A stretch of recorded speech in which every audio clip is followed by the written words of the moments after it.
At 76 years old, when is it going to end for me? If that's not a frustrated voice, I'm not sure what is. I was blind. I stayed in the hospital a week. Did he always use his fists, Clara? Mm-hmm. Clara married Raymond Childers in York County. She says the beatings happened soon after, oftentimes for no reason. And I got my hair frosted, and I thought, well, he'd be real pleased, you know. Ma'am, he put my head in the commode and flushed and She fled twice. Both times he found her. He had a pistol, and he put the pistol up to my sister's head. He said, I'll kill her. I knew right then that I had to come back to him. Hospital visits were common. She still has doctor's notes. This one from 1966 mentions a sling. Clara also kept letters, dozens of testimonials. There were days she had to work with her ribs wrapped because he'd cracked them. I've seen her get hit for almost nothing. If anyone ever lived in hell, she did. Clara resigned herself to a life of abuse. Kind of just give up, you know. Then, in 1978, Raymond was murdered. How was he killed? Shotgun. He was shot in the back. Clara says her son and one of his teenaged friends did it. In court, they said she paid them. Contract murder. They later recanted that story, but it didn't matter. All three were jailed. Clara for life. First-degree murder. You were jailed for first-degree murder. Yes, ma'am, I was. When a domestic violence bill passed in 1993, WBTV interviewed Clara in jail. And that live happily ever after, that don't happen. She was hopeful the bill meant she'd be released. In 2000, she was. After 20 years, Clara got out on parole. That still upsets Raymond's younger brother, who lives in Rock Hill. She don't deserve being out of pen. You take a person, take somebody's life like that, she should be able the rest of her life in a pen. Clara doesn't agree.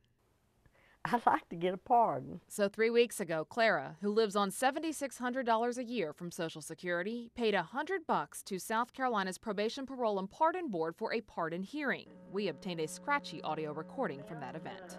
20 years I was abused. Raymond's family also spoke.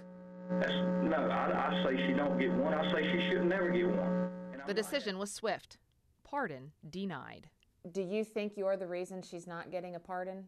Yeah, yeah, You're proud of it. yeah, I'm proud of it. Proud, because Andrew Childers says Clara is trouble, and his brother remains dead. She says she was beaten and a battered woman. She brought that on herself. She brought everything on herself. When she would come in, she would start cussing him and going on like that, and he was high-tempered. He would have to whoop her to make her satisfied. She liked it. He says he saw the beatings himself. No, I don't believe in beating a woman. I don't believe in beating it. But in her case, yes, she needed it. She deserved it. She asked for it. We went to Columbia to find out why a pardon was denied.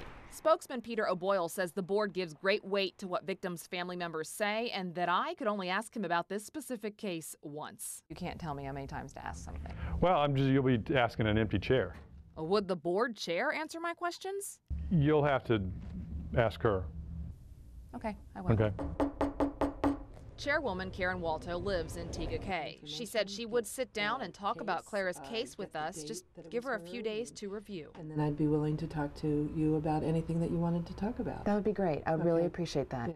Only she later had the spokesman call us to cancel. Andrew says there shouldn't be anything to discuss. You never pay that debt. You can't go out there to the grave and pick that man back up out of the grave. But Clara maintains that if Raymond wasn't dead, she would be.